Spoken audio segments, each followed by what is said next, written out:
E se eu lhe disser que você está travando sua guerra contra as ervas daninhas de forma completamente errada? Todo ano é a mesma coisa. Horas passadas em posições desconfortáveis, dores nas costas e a sensação de que esse exército verde é imbatível. Mas há uma solução.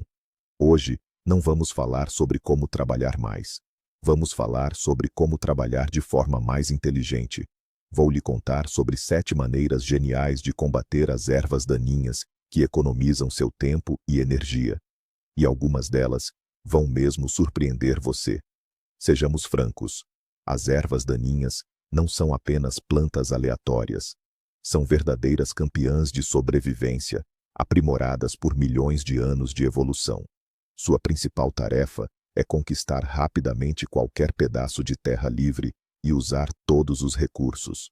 Por isso, nossa estratégia não é atacá-las de frente, mas sim superá-las com inteligência. Precisamos entender seus pontos fracos e usá-los contra elas mesmas. Em vez de força bruta, vamos aplicar tática e conhecimento. Para começar, vamos falar de um pilar fundamental, a mulching, ou cobertura morta.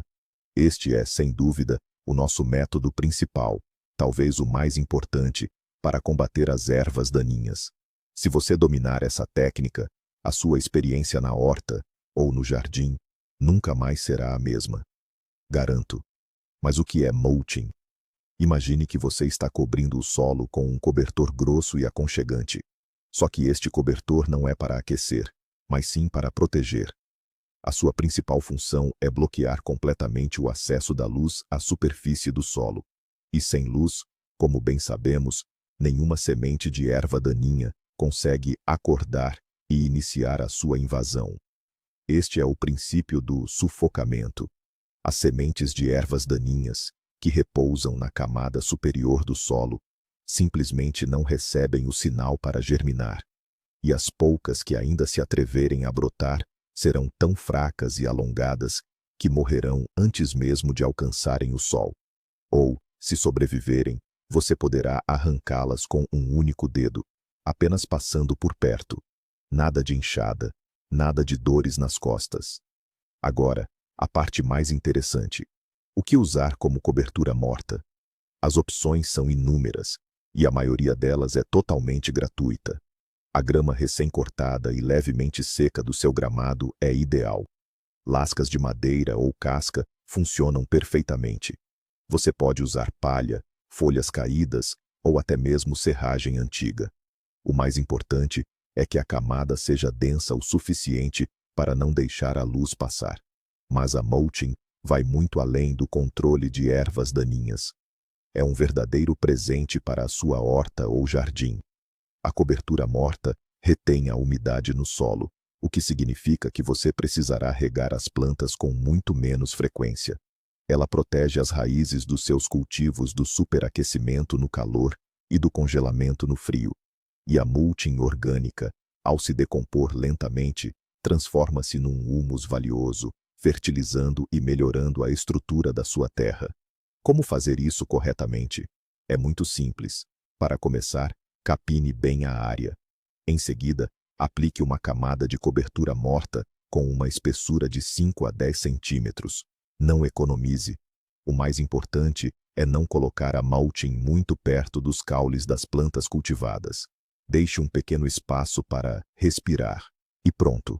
Você criou uma barreira que trabalhará a seu favor durante toda a estação. Ótimo. Cobertura morta resolvida. Mas o que fazer quando as ervas daninhas já apareceram nos lugares mais inconvenientes? Por exemplo, entre os azulejos do seu caminho de jardim ou nas frestas do asfalto. Tentar removê-las dali é um verdadeiro martírio. Mas temos um segundo método, quase mágico. Este método pode parecer um pouco louco, mas é incrivelmente eficaz para esses ataques pontuais. E para ele, você precisará apenas de uma chaleira de água fervente. Isso mesmo, você não ouviu errado. Água comum, recém-fervida. É o seu herbicida pessoal, totalmente gratuito e ecológico, que você já tem em qualquer cozinha. Como funciona? É muito simples. A água fervente, ao entrar em contato com a planta, literalmente cozinha sua estrutura celular. Folhas e caules são danificados instantaneamente e não conseguem mais desempenhar suas funções. A planta murcha rapidamente e morre. Isso é especialmente eficaz com ervas daninhas jovens e anuais. O sistema radicular delas ainda não se aprofundou e a água quente pode destruí-las completamente. O processo é simples. Ferva uma chaleira de água. Com cuidado para não se queimar, aproxime-se da área problemática e, devagar, despeje um fio fino de água fervente diretamente sobre as ervas daninhas. Procure despejar bem no centro da planta, para que a água atinja tanto as folhas quanto o colo da raiz. O efeito será visível em poucas horas. As ervas daninhas ficarão amarelas e murcharão. Claro, este método tem suas limitações. É ideal para caminhos, pátios e calçadas, ou seja, para lugares onde não há plantas cultivadas. Não despeje água fervente em canteiros ou no gramado, pois ela matará tudo sem distinção. Além disso, para ervas daninhas maiores com raízes fortes, como dente de leão ou grama-seda, podem ser necessárias várias aplicações. Mas para uma limpeza rápida e fácil de superfícies duras, é um método simplesmente genial. Sem produtos químicos, sem esforço, apenas pura física e água quente, a água fervente é, sem dúvida, um método poderoso. Mas e se a área infestada for grande e você não quiser ficar carregando uma chaleira para lá e para cá? Então passamos para o nosso terceiro método, uma verdadeira alquimia caseira. Vamos preparar uma poção que é completamente segura para você, mas letal para as ervas daninhas, se claro, for aplicada com inteligência. Trata-se de uma solução à base do mais comum vinagre de mesa. Este método é um verdadeiro achado para eliminar ervas daninhas já crescidas, que insistem em verdejar onde não deveriam. A receita é simples, como tudo o que é genial. Para 1 litro de vinagre a 9%, adicione cerca de meia xícara de sal e uma colher de sopa de qualquer sabão líquido ou detergente para louça. Como isso funciona? O ácido acético é um herbicida natural de contato. Ele literalmente queima as membranas celulares das folhas, fazendo com que a planta perca rapidamente a umidade e murche. O sal potencializa esse efeito e o sabão atua como um aderente, impedindo que a solução escorra das folhas, especialmente daquelas que possuem uma camada cerosa, e ajudando o vinagre a fazer o seu trabalho. Mas atenção, há detalhes muito importantes. Primeiramente, é uma arma de ação não seletiva. Ela destruirá tudo o que for verde onde cair, tanto a erva daninha quanto sua flor favorita e até a beirada do seu gramado.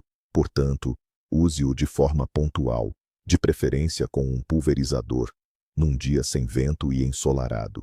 O sol, aliás, acelerará muito o processo de queima.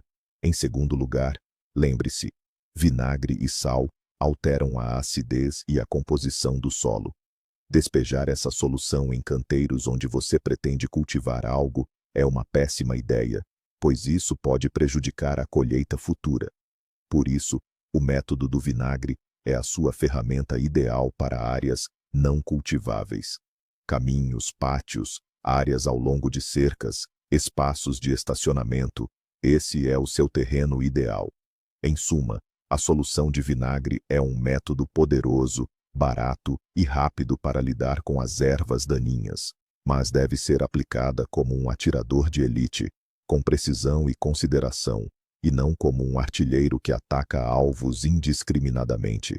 E agora, vamos passar das medidas reativas para uma verdadeira estratégia, jogando na frente.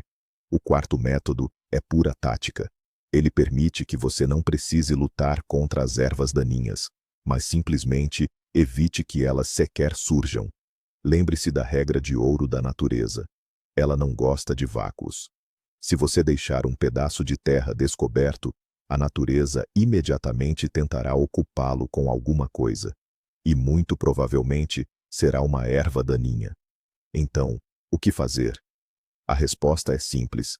Não deixe espaço livre para as ervas daninhas.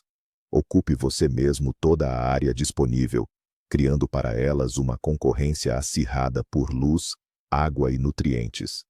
Nos canteiros, isso significa plantios mais densos.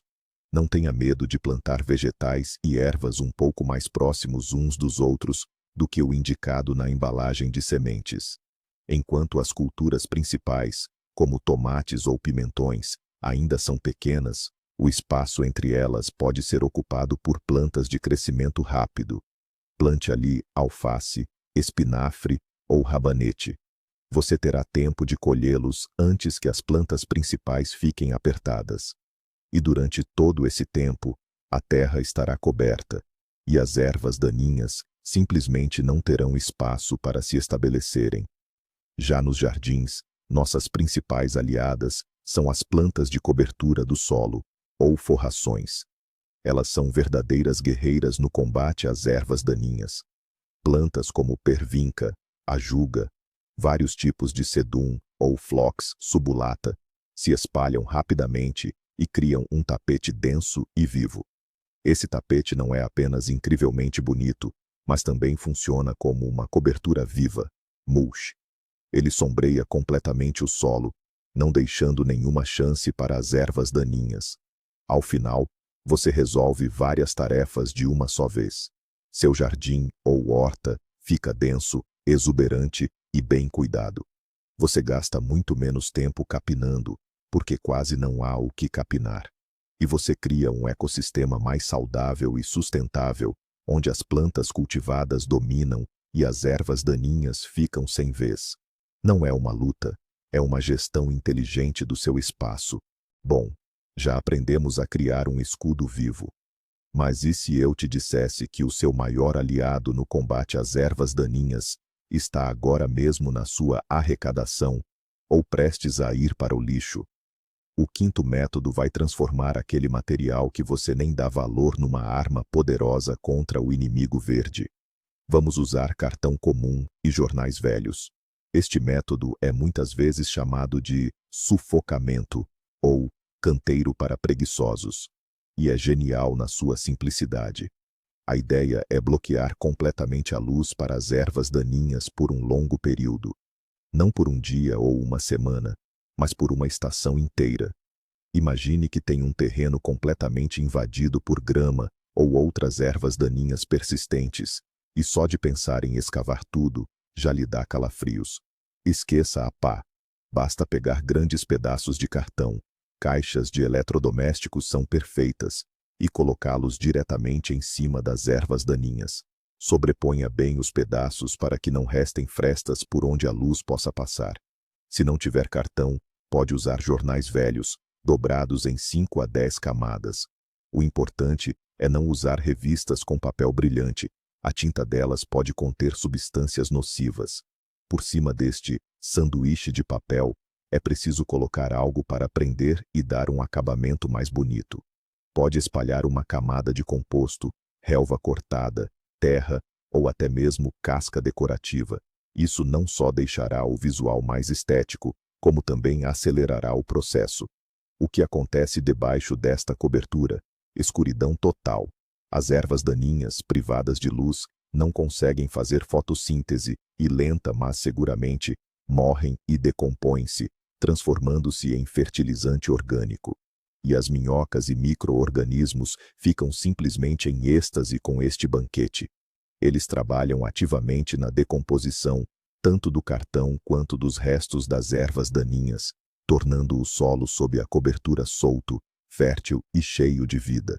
Em poucos meses, ou na próxima estação, pode remover os restos da cobertura, ou simplesmente fazer buracos nela e plantar as suas mudas. Você terá um canteiro limpo e pronto para plantar, praticamente sem nenhum esforço físico.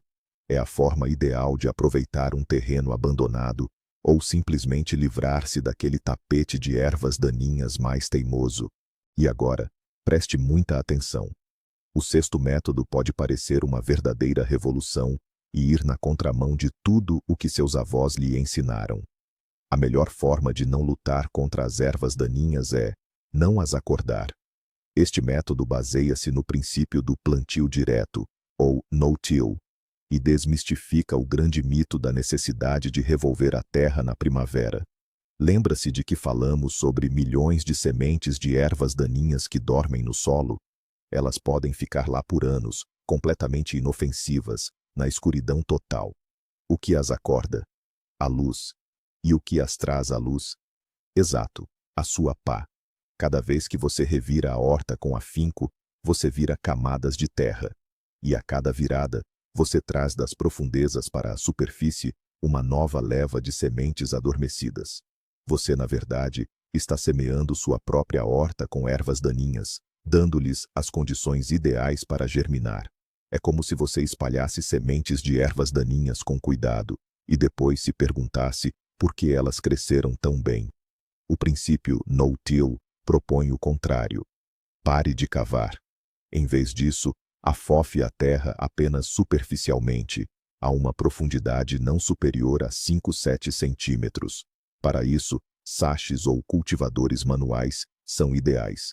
Sua tarefa é soltar a camada mais superficial para o plantio, sem perturbar os horizontes mais profundos do solo, onde dorme o banco de sementes das ervas daninhas. E todo o resto do trabalho para melhorar a estrutura do solo, confie à natureza. A cobertura morta, mulch, da qual já falamos, atrairá minhocas. Serão elas as suas principais ajudantes. As minhocas criarão túneis na terra, afofarão o solo, enriquecerão-no com humus, e farão isso muito melhor e mais eficientemente do que qualquer pá. Sim, a transição para este sistema pode levar tempo, especialmente em solos argilosos pesados. Mas o resultado vale a pena. Você preservará a estrutura do solo, protegerá-o da erosão e, o mais importante, a cada ano, as ervas daninhas em seus canteiros diminuirão cada vez mais. Não porque você as capinou heroicamente, mas porque você simplesmente parou de as acordar. Esta é a essência da jardinagem preguiçosa e inteligente. E, finalmente, a sétima e última dica. Não é tanto um método, mas sim um truque simples, porém crucial, baseado num conhecimento básico da natureza. Ele não vai te livrar completamente da capina, mas tornará o processo muito mais fácil e eficiente. Tudo o que você precisa é escolher o momento certo. Imagine a seguinte situação. Você decide capinar um canteiro num dia quente e seco. O solo está duro como pedra. Você puxa a erva daninha e ela ou se rompe, deixando uma raiz forte na terra, ou sai com um torrão enorme de terra preciosa, danificando as raízes das plantas cultivadas vizinhas. Familiar, não é? Isso é um trabalho em vão, que esgota suas energias e paciência. Agora, imagine um cenário diferente. Choveu bem, uma chuva morna, ou você regou os canteiros abundantemente na noite anterior. Na manhã seguinte, você vai para a horta. O solo está úmido, macio e maleável. Você pega a mesma erva daninha, puxa levemente, e ela desliza para fora da terra por inteiro, com a raiz comprida, quase sem oferecer resistência alguma. Você se sente um verdadeiro vencedor. É aí que reside todo o truque. Capinar após a chuva ou uma rega abundante é a maneira mais eficaz de remover as ervas daninhas, especialmente aquelas com raiz pivotante ou sistema radicular profundo, como dentes de leão ou cardos. A terra úmida solta as raízes facilmente, e você pode ter certeza de que removeu a planta por completo, e não apenas quebrou a parte superior, que voltaria a crescer em uma semana. Claro, há o outro lado da moeda. Não se deve capinar em tempo úmido se você pretende deixar as ervas daninhas no canteiro. Em solo úmido, elas podem enraizar-se novamente com facilidade. Portanto, as ervas daninhas arrancadas pelo método úmido devem ser removidas imediatamente para a pilha de compostagem ou para um carrinho de mão. Lembre-se desta regra simples. Terra seca é para afofar e cortar as ervas daninhas com uma enxada holandesa. Terra úmida é para capina manual, removendo a raiz. A mesma erva daninha pode ceder a você com facilidade ou resistir até o fim. E tudo depende apenas da sua habilidade em escolher o momento certo. Isso não é magia, é um simples entendimento de como a natureza funciona. Mas há um facto ainda mais importante e quase chocante que muda tudo. A maioria das sementes de ervas daninhas com que você luta já está no seu solo, agora mesmo. Elas podem ficar adormecidas por anos, até décadas, esperando o momento certo. E esse momento chega quando você revira o canteiro. Sim, é isso mesmo. Cada vez que você revira o solo com afinco, na esperança de melhorá-lo, você, como um jardineiro cuidadoso, traz à superfície milhares de sementes adormecidas e lhes oferece aquilo que tanto esperavam: luz e calor para germinar. É como se a tradição de anos de revolver a terra na primavera fosse um convite para a festa das ervas daninhas. Todos os métodos inteligentes que mencionamos hoje, como a cobertura morta, mulching, o uso de papelão e o plantio denso, funcionam com o mesmo princípio. Eles criam uma barreira na superfície do solo e não permitem que essas sementes adormecidas acordem. Você não está lutando contra as consequências, mas sim eliminando a causa. No final das contas, combater as ervas daninhas não é sobre trabalho pesado, mas sim sobre uma abordagem inteligente e um pouco preguiçosa. Pare de acordar a fera adormecida sob os seus pés. Em vez disso, cubra-o com um manto de cobertura morta, não lhes dê espaço para se desenvolverem, e só intervenha quando for realmente fácil e eficaz. Obrigado por ter assistido a este vídeo até o fim. Se aprendeu algo novo e útil, apoie-nos com um like e inscreva-se no canal para não perder outras dicas inteligentes. E agora, a pergunta para você: quais métodos menos óbvios, mas eficazes, de combate às ervas daninhas você utiliza? Compartilhe seus segredos nos comentários. Vamos ajudar uns aos outros a tornar nossos jardins mais bonitos e nossas vidas mais simples.